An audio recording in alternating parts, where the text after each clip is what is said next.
Good morning friends, তোমরা সবাই কেমন আছো? আশা করি যে যেখানে আছো সবাই খুব খুব ভালো আছো। আমিও খুব ভালো আছি। আর এখন বাজে 8:30। আমি সবে ঘুম থেকে উঠেছি, আর কারণ আজকে একটু ঠান্ডা ঠান্ডা ওয়েদার আছে, ওই জন্য আজকে দেরি করে ঘুম থেকে উঠেছি। আর বাইরে বৃষ্টি হচ্ছে। কালকে তো ভীষণই গরম ছিল, তো তোমাদেরকে দেখিয়েছি। আর আজকে দেখো বাইরে কি বৃষ্টি হচ্ছে। তো এই দেখো বৃষ্টি হচ্ছে, আর এদিকে আমার মেয়ে আর আমি সকালবেলা করে 1 গ্লাস করে গরম জল নিয়ে বসে পড়েছি। এখন গরম জল খাবো। আর কালকে এত গরম পড়েছিল যে এখানে আমরা ঘুমিয়েছিলাম রাত্রে। আজকে বিছনা ফাঁকা, কেউ শুইনি, সব আমরা আজকে বাইরে শুয়েছি।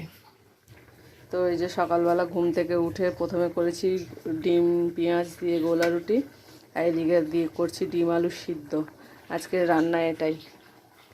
তো বন্ধুরা, আমি চা করে নিয়ে চলে এসেছি, আর এখন চা রুটি খাবো টিফিন। আর দেখো ঘরে এখনো কোনো কাজ বাজ হয়নি, সকালবেলা উঠেই খাওয়া দাওয়া শুরু করে দিয়েছি। তো যাই হোক, খাওয়া দাওয়া করে নিই, তারপর বাকি কাজ বাজগুলো করবো। এখন দুজনে মিলে চা খাবো। এটা আমার চা আর এটা আমার মেয়ের চা।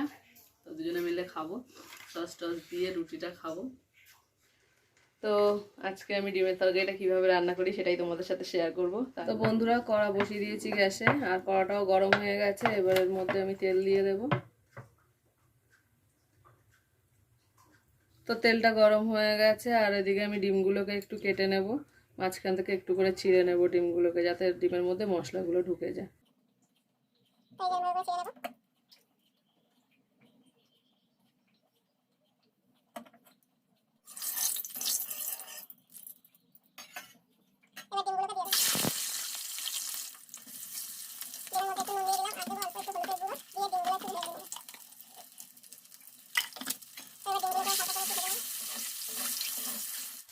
তো ডিমগুলো ভাজা হয়ে গেছে, আর ডিমগুলো আমি বেশি ভাজবো না।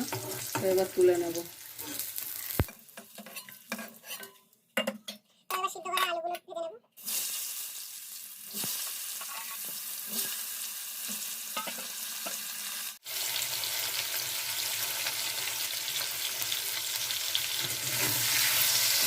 তো এবার আলুগুলো ভেজে নেব। তো আলুগুলো ভালো করে ভাজা হয়ে গেছে, লাল লাল করে আলুগুলো ভেজে নিয়েছি। এবার আলুগুলোকে তুলে নেব।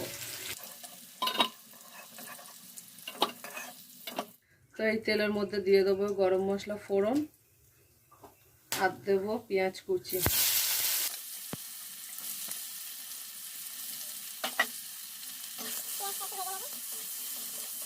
এবার পেঁয়াজের মধ্যে দিয়ে দেবো পরিমাণ মতো নুন। পেঁয়াজটাকে একটু ভেজে নেবো।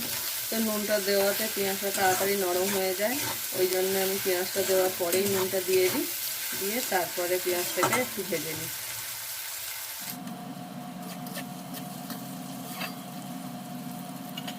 তো বন্ধুরা, এবার আমি পেঁয়াজের মধ্যে দিয়ে দেবো 1 চামচ আদা রসুনের পেস্ট, আর দেবো হলুদের গুঁড়ো 1 চামচ, আর দেবো 1 চামচ লঙ্কার গুঁড়ো,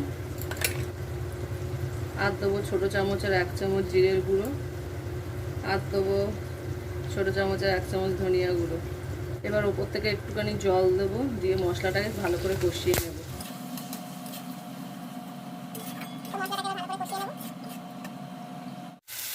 তো বন্ধুরা, মশলাটাকে ভালো করে কষানো হয়ে গেছে, আর মশলাটা থেকে তেল ছেড়ে দিয়েছে। এবার ভেজে রাখা আলুগুলো দিয়ে দেবো।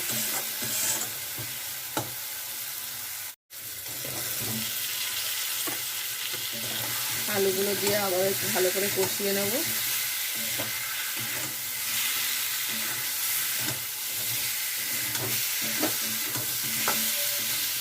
দিয়ে দেবো 1 চামচের মতন টমেটো সস,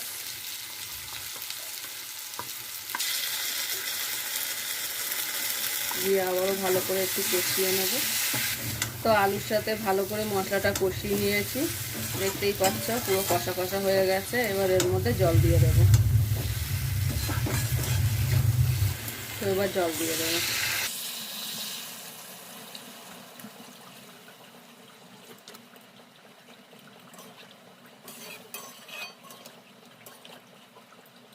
দিয়ে দেবো। তো বন্ধুরা, এবার ঢাকনাটা খুলে দেখবো, অনেকটাই ঝোল কমে গেছে।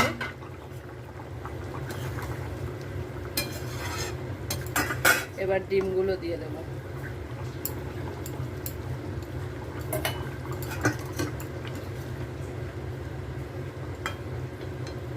আর একটু ফুটে উঠলে নামিয়ে নেব।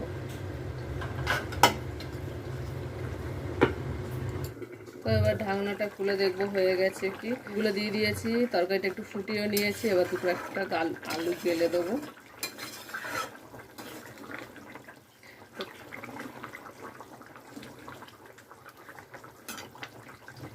তো তরকারিটা নামিয়ে নেব, তার আগে উপর থেকে একটু ঘি দিয়ে দেবো। এই ঘিটা দিলে তরকারিটা খেতে যা দারুণ লাগে না, কি বলবো। তো বন্ধুরা, তরকারিটা আমার রেডি হয়ে গেছে, এবার নামিয়ে নেব।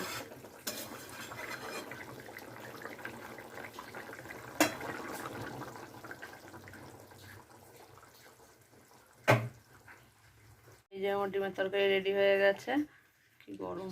বন্ধুরা, তরকারি হয়ে গেছে, এখন বসেছি ভাত। এবার ঘর বাড়ি সব পরিষ্কার করবো। দেখো এর অবস্থাটা কি হতে পারে তোমরাই বলো।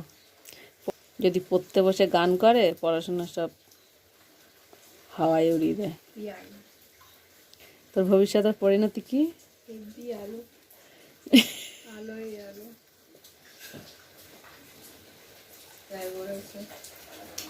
সন্ধ্যের পরে যে আলোটা আছে ওটা আমাদের ভবিষ্যৎ। শুনে আমার হাতে ফোন পড়ে যাচ্ছে। তো রান্না বান্না কমপ্লিট হয়ে গেছে, আর মেয়ের সাথে এতক্ষণ বসে বসে গল্প করছিলাম।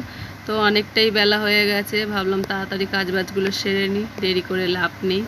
তো আজকের বাইরে মেঘ করে আছে, আর ঠান্ডা ঠান্ডা ওয়েদার, বৃষ্টিও হয়েছে তার মধ্যে। আর আজকে ভীষণ ঘুম পাচ্ছে, মনে হয় কোনো কাজবাজ করবো না, শুধু ঘুমাবো।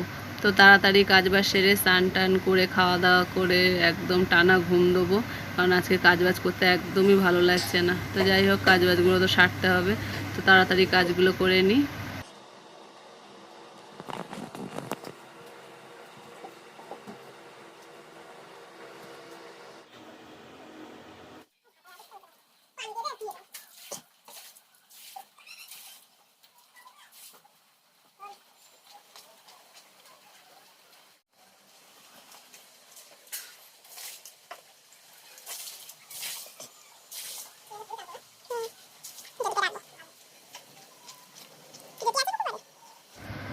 আর আজকে না আমি অনেক দিন পরে পুকুরে এলাম, তো বাসন মাজতে, কারণ পুকুরের জল ছিল না, অনেকটা নিচে চলে গেছিলো, তো যার কারণে পুকুরে আসতাম না। আর এই কালকে সারা রাত বৃষ্টি হয়েছে, তার আগের দিন বৃষ্টি হয়েছে, যার কারণে পুকুরে জল ভর্তি হয়ে গেছে।